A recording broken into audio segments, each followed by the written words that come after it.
If you're watching this video right now, chances are you're going through one of the most painful experiences a human being can endure. Your ex broke up with you, and you're desperately trying to understand what's happening in their mind. You're wondering if they miss you, if they regret their decision, or if they've already moved on and forgotten about you completely.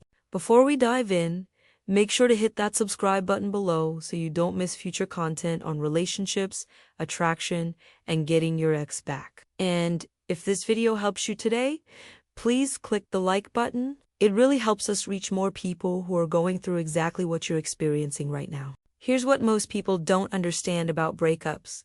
While you're going through absolute emotional hell right now, your ex is actually feeling pretty good. I know that's hard to hear, but it's the truth. They're experiencing relief, freedom, and they think they've made the right decision. But here's the thing that's going to change everything for you.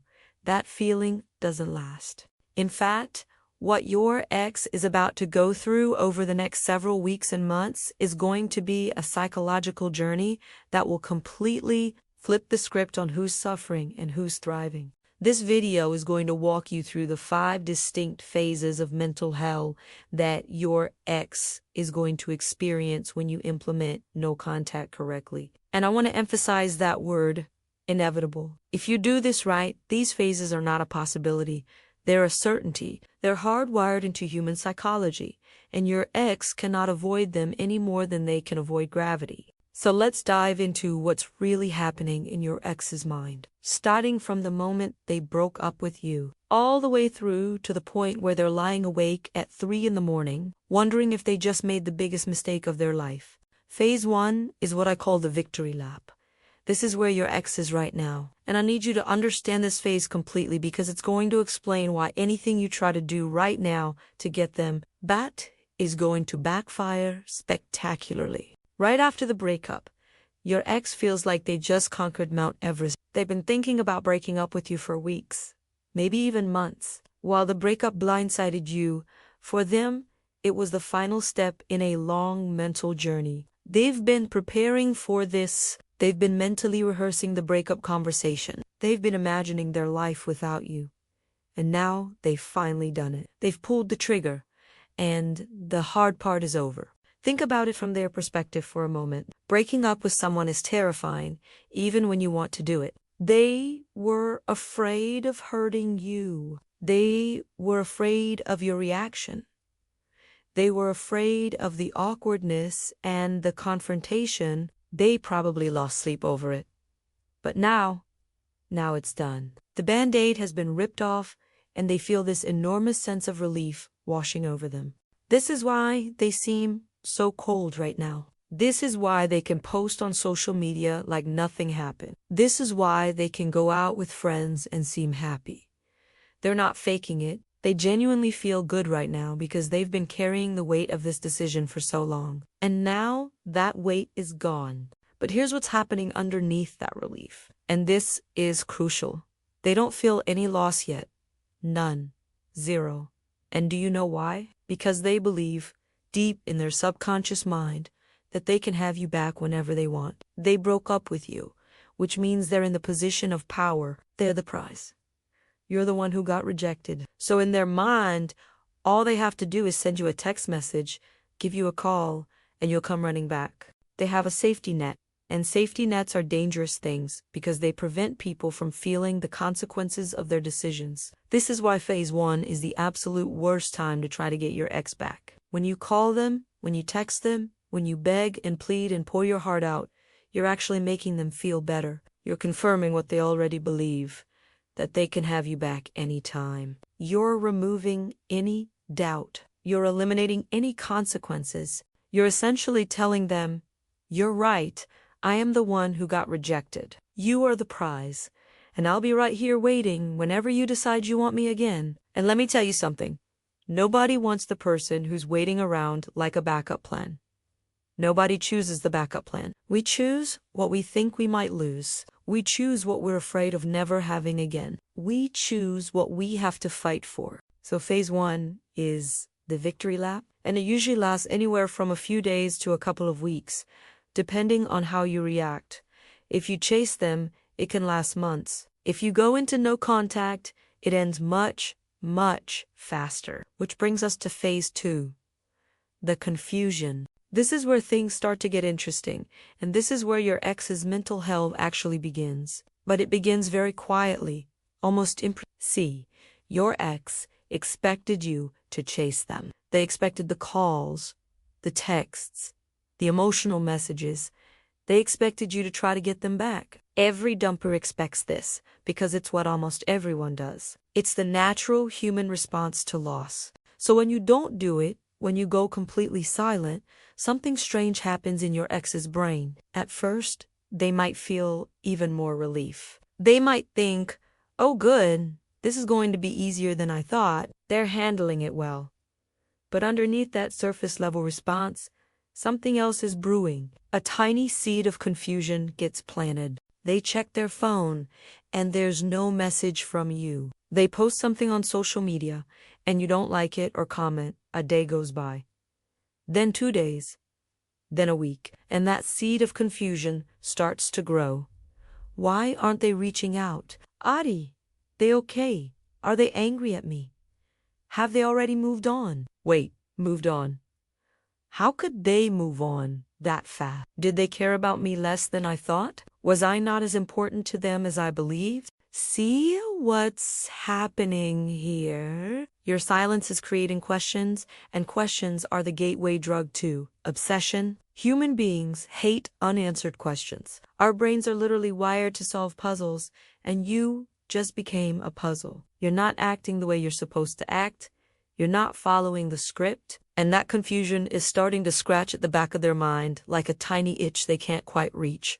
During phase 2, your ex will often reach out with something casual. They'll text you something like, hey, just wanted to check in and see how you're doing, or hope you're okay. Or they'll comment on something random. And here's what they're really doing. They're testing the waters. They're trying to see if you're still there waiting for them. They're trying to confirm that they still have the power, that they can still get you back whenever they want. This is a critical moment. And how you respond here determines whether your ex moves into phase 3 or stays stuck in phase 2 indefinitely. If you respond with desperation, if you pour your heart out, if you take the bait, they get their answer. The confusion disappears, the relief returns, and they go back to phase 1. Game over. But if you respond casually, if you're friendly but brief, if you make it clear that you're doing just fine without them, that confusion intensifies, and that's when they move into phase 3. Phase 3 is the ego bruise, and this is where your ex's mental hell really starts to hurt. During this phase, your ex's ego takes a hit. And it's not a small hit, it's a significant blow that they weren't expecting and don't know how to process. Remember, they broke up with you because they believed you weren't good enough for them. They believed they could do better, find someone more compatible, be happier without you. They believed they were the prize and you were lucky to have them, but your behavior is now contradicting that entire narrative. If you were so devastated by losing them, why aren't you fighting for them? If they were so important to you, why aren't you begging them to come back? If you loved them so much, how are you seemingly doing fine without them? These questions don't just confuse them, they bruise their ego. They make them question their own value. And here's the psychology behind this. Human beings determine value based on scarcity and demand. When you chase your ex, you're communicating high value for them and low value for yourself. But when you don't chase them, when you pull away, when you demonstrate that you can survive and even thrive without them, you flip that equation completely. Suddenly, you're the scarce resource. You're the one with high value. You're the prize that got away, not the person who was lucky to have them. During phase 3, your ex starts to do something they didn't do before. They start thinking about your good qualities. When they were preparing to break up with you, they were focused on your flaws. They magnified everything you did wrong and minimized everything you did right. It's called confirmation bias, and it's how human beings justify difficult decisions. They had to focus on the negative to make the breakup feel right. But now, they're starting to remember the good times. They're starting to recall your inside jokes, your thoughtfulness, the way you made them feel, the connection you shared. And every time they go on a date with someone new, they compare that person to you. Every time a friend says something that reminds them of you, they feel a pang. Every time they experience something they would have shared with you, they notice your absence. And here's the thing that really starts to eat at them during phase 3. They're realizing that you're not waiting for them anymore. That safety net they were so confident about, it's starting to look shaky. And when humans realize they might lose their safety net, fear kicks in, which brings us directly into phase 4.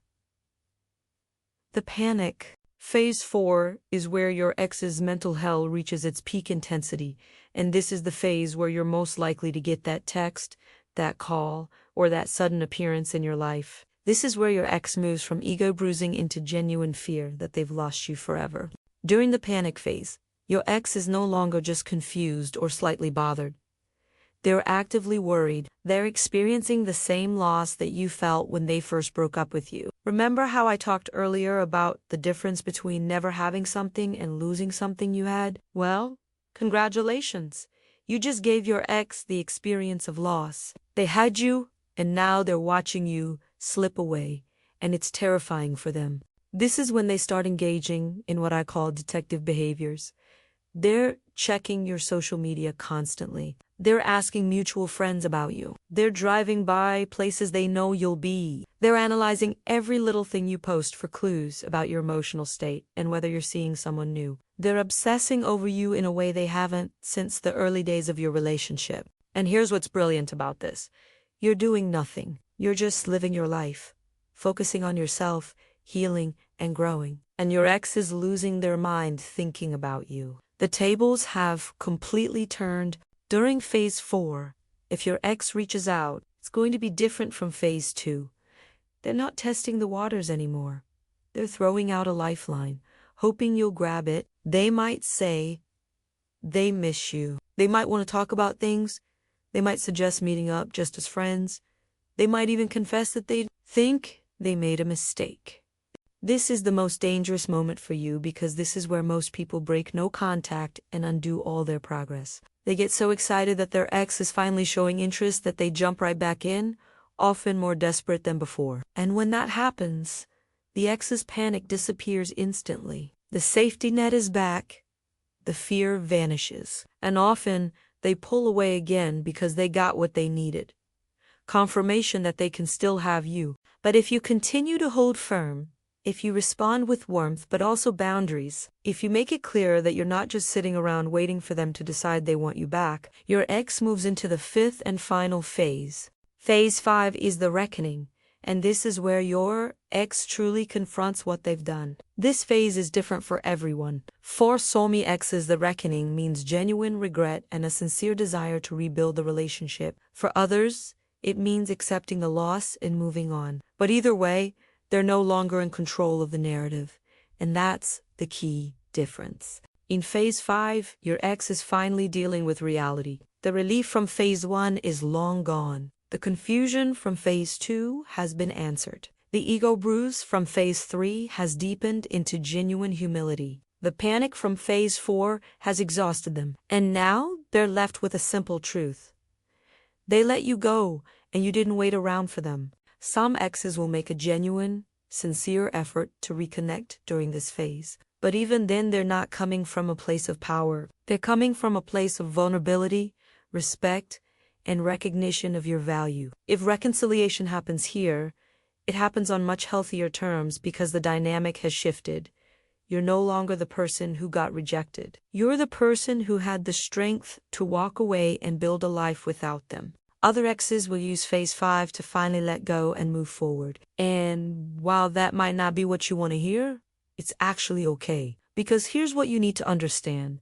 This entire process isn't just about getting your ex back. It's about reclaiming your power, your self-respect, and your emotional well-being. It's about refusing to be someone's backup plan or safety net. It's about becoming the kind of person who doesn't need anyone to complete them, even if they want someone to share their life with. And that's the beautiful irony of all of this.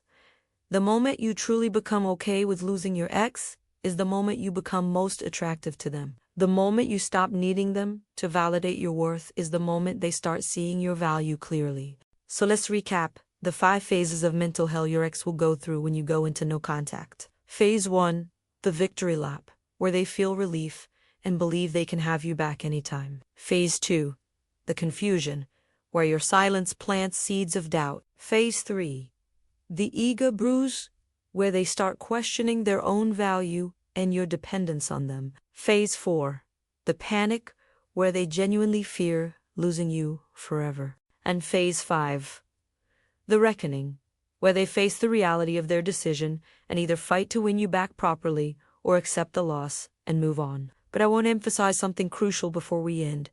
None of this is about playing games. This isn't about manipulating your ex or trying to trick them into wanting you back. This is about respecting yourself enough to refuse to beg someone to choose you. This is about understanding that you have value whether your ex sees it or not. This is about giving both of you space to gain perspective and figure out what you really want. No contact works because it's rooted in self-respect. It works because it forces both people to experience the relationship's absence and determine whether they genuinely miss the person or just miss the comfort of having someone. It works because it breaks unhealthy patterns and creates an opportunity for real change. Your ex is going to go through these 5 phases whether you want them to or not, as long as you give them space to do so. But here's the catch.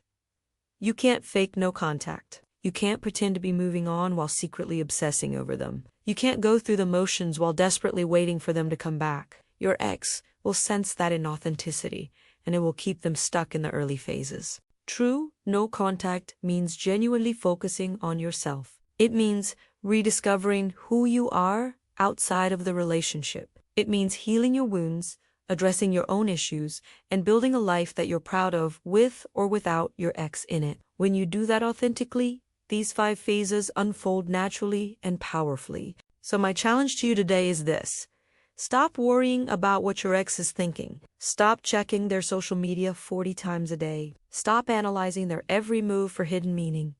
Instead, focus on moving through your own phases of healing. Focus on becoming the best version of yourself. Focus on building a life that's so fulfilling that your ex becomes a detail in your story rather than the whole narrative. If your ex is meant to come back, they will. And if they do, it will be because they see someone worth fighting for, not someone waiting around like a backup option. And if they don't come back, you'll have built something even better, a stronger, more resilient, more self-aware version of yourself that's ready for someone who recognizes your value from day one. The 5 phases are inevitable for your ex, but your own healing and growth are inevitable for you too, as long as you commit to the process. Make sure to subscribe if you haven't already, and check out the resources in the description below if you need additional support during this difficult time. You're going to get through this.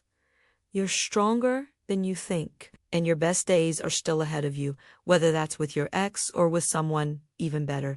Remember, you are not the backup plan. You are the prize. Start acting like it.